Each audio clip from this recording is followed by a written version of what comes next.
This is a story about the antiquated rules of the political process. These rules were written by white men years ago and are slowly being rewritten. They're being rewritten by all of us who believe that we can get to a just society when we let go of all forms of oppression.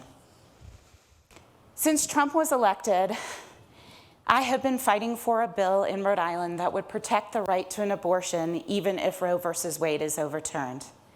Me, a Jewish woman elected to the most Catholic legislature in the country, had to somehow convince our anti-choice leadership team that they would bring this bill to the Senate floor for a vote, even if they wouldn't vote for it themselves.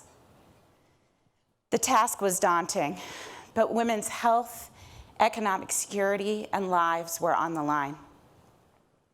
At first, it was really energizing. I gave speeches and I attended rallies. I trained women to come up to the State House and testify, and I helped pro-choice women get elected. Younger women would stop me and thank me for caring about their futures, and older women would let me know they were proud of me. But as weeks turned into months, I realized how often I was choking back what I really wanted to say. People viewed me as a courageous warrior, but on most days, I felt like a fraud. I am a woman in a system that was never created for me. I have to be an outspoken advocate, but never seem too angry. I have to remain electable, non-threatening to my colleagues. When a male senator questioned my intelligence and told me that I couldn't possibly understand the language of my own bill, I explained that bill to him, and it nearly cost me his vote. Colleagues would comment that I was disrupting the usual collegial nature of our chamber. So when a freshman legislator came up to me and told me that I was going about things all wrong, I held my breath, and I didn't interrupt him. The unwritten rules that govern my political life are the unwritten rules of the patriarchy. Do not challenge authority. Do not make waves. And above all, assume responsibility for de-escalating angry men. Navigating those rules is exhausting. Too often, those of us who don't write them have no idea we've broken them until that very moment. I was gambling with my own sanity. Get a bill, play by the rules, and get a bill to the governor's desk. Break them, it could all fall apart. In order for the bill to come to the Senate floor, it first had to pass the Senate Judiciary Committee. There are 9 members on the Senate Judiciary. There are 4 pro-choice and 4 anti-choice, and 1 senator who ran for re-election saying that he supported the bill, but when legislative session started, he wouldn't say one way or the other which way he would vote. He's our swing vote. It was the night of the hearing. I stood in the back of the room. I listened to my colleagues give speeches. One said I was doing the work of Satan. Another said he just couldn't understand what all the fuss was about. Why were women so worried? Even though that very same day, the governor of Alabama had signed into law a near complete ban on abortion. The swing vote spoke. I had to listen to him lie about my legislation, deride me, and blame me for his inability to vote for the bill, despite my effort to try and get his vote. Not once during that entire time did he say my name. I was rendered invisible. The bill was voted down. The legislation I had worked tirelessly for had been held hostage by a mansplainer. The press would describe me in that moment as being on the verge of tears, but that was not sadness. That was pure anger. Anger that no matter how hard I tried, play within the rules, break them, it did not matter. They would figure out a way to gaslight, suffocate, and manipulate me. So yeah, I was angry. Thankfully, I wasn't alone. The pro-choice chairwoman of that committee figured out a way to hold on to the House bill so that we could potentially bring that back up for a vote in the Senate.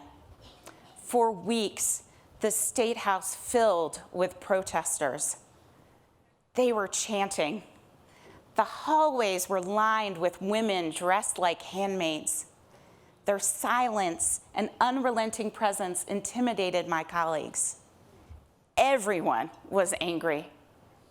The Senate leadership finally understood what was at risk if they didn't bring this bill to the floor for a vote. On June 19th, after some twists and turns, we finally got that bill to the floor for a vote, and it passed 21 in favor, 17 against.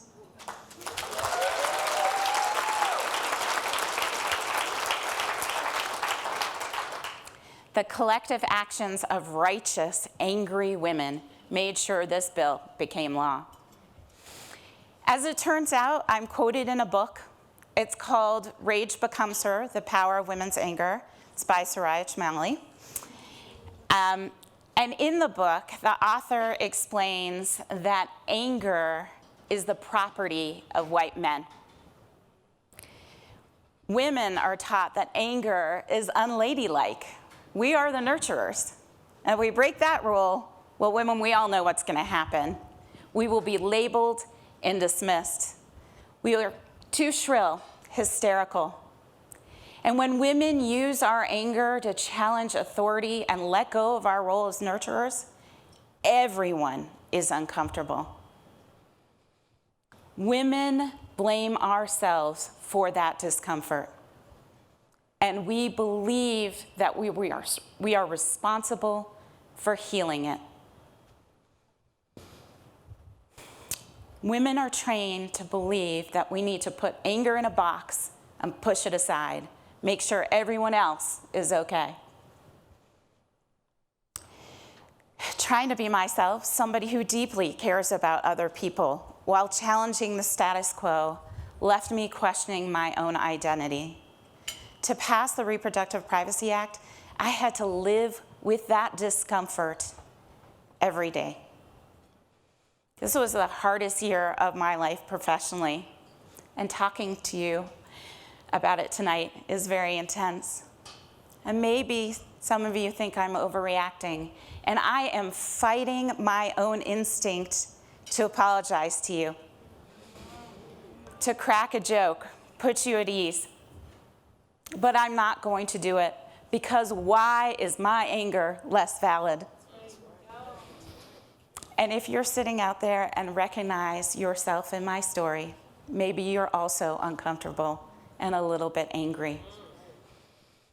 Let's talk about the ways we are going to use our pain and our discomfort and our anger to transform these antiquated systems.